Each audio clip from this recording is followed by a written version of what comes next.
பகுஜன் சமாஜ் கட்சியின் மாநில தலைவர் ஆம்ஸ்ட்ராங் கொலை செய்யப்படும் சிசிடிவி காட்சிகளை காவல்துறை வெளியிட்டுள்ள நிலையில் இதுகுறித்து விளக்குகிறார் செய்தியாளர் ஆனந்தன். பகுஜன் சமாஜ் கட்சியினுடைய தமிழ்நாடு மாநில தலைவர் ஆம்ஸ்ட்ராங் கடந்த 5ஆம் தேதி வெட்டி படுகொலை செய்யப்பட்ட சம்பவம் மிகப்பெரிய ஒரு அதிர்ச்சியை ஏற்படுத்தியது.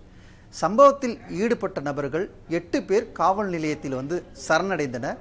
இந்த சம்பவத்தில் ஈடுபட்டவர்கள் உண்மையான குற்றவாளி இல்லை என்று அவருடைய ஆதரவாளர்களும் தமிழகத்தில் இருக்கக்கூடிய பிரதான அரசியல் கட்சி தலைவர்களும் இந்த சம்பவத்திற்கு கண்டனம் தெரிவித்தனர்.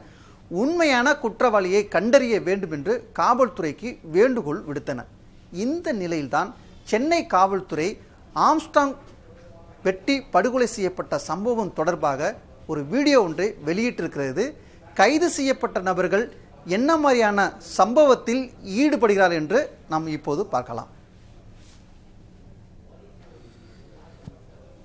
ஆம்ஸ்ட்ராங் வெட்டி படுகொலை செய்வதற்கு முன்பாக அவர் தெருவில் அருகில் இருக்கக்கூடிய மற்றொரு தெருவிலிருந்து திட்டமிடக்கூடிய காட்சி நீங்கள் பார்த்து கொண்டிருப்பவர் அருள் என்பவர் உணவு டெலிவரி செய்யக்கூடிய நபர் போல அந்த பேக் ஒன்றை எடுத்துருக்கிறாங்க. அந்த பேக்கில் மட்டும்தான் கத்தி ஆயுதங்களும் கொண்டு வரக்கூடிய காட்சி இந்த வீடியோவில் பதிவாயிருக்கிறது.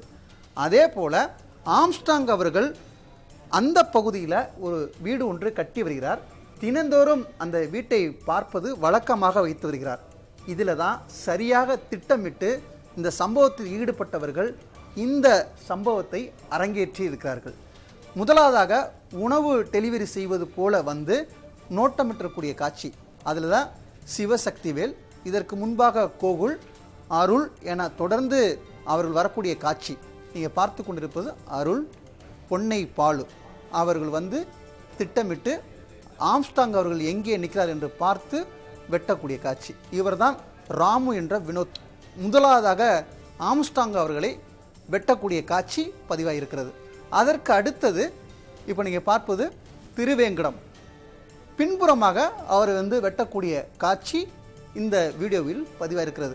அதன் பிறகு இந்த சம்பவத்தில் ஈடுபட்டக்கூடிய நபர்கள் தொடர்ந்து ஆம்ஸ்ட்ராங் அவர்களை முழுவதுமாக வெட்டக்கூடிய காட்சி இதில் பதிவாயிருக்கிறது. இந்த கட்டுமான பணியில் ஈடுபடக்கூடிய நபர்கள் யாரேனும் கிட்டே இந்த சம்பவத்தை தடுத்து விடுவார்கள் என்று நோக்கோடு யாரையும் கிட்ட விடாத அளவுக்கு கோகுலும் விஜய் என்பவர்களும் சுற்றி இருக்கக்கூடிய நபர்களை விரட்டக்கூடிய காட்சியும் இந்த வீடியோவில் பதிவாயிருக்கிறது. இந்த சம்பவத்தில் முழுவதுமாக அவரை வெட்டி நிலைகுலைய வைத்துவிட்டு அவர்கள் தப்பிச் செல்லக்கூடிய காட்சியும் இதில் பதிவாயிருக்கிறது. குறிப்பாக இந்த கோகுல் என்பவர் இந்த சாலையில் வரக்கூடியவர்கள், அதே போல் இந்த கட்டுமான பணியில் ஈடுபடக்கூடிய நபர்களை விரட்டக்கூடிய காட்சியும் பதிவாயிருக்கிறது. அதன் பிறகு தொடர்ந்து அவர்கள் இந்த சம்பவத்தை செய்த பிறகு அதாவது இருசக்கர வாகனத்தில் வேகமாக செல்லக்கூடிய காட்சியும் இதற்கு முன்பாக பதிவாக இருந்தது. இந்த சம்பவத்தில் மூளையாக இருந்து செயல்பட்ட நபர்தான் திருவேங்கடம் தற்போது இன்று காவல்துறையால் என்கவுண்டர் செய்யப்பட்டிருக்கிறார் என்பது குறிப்பிடத்தக்கது.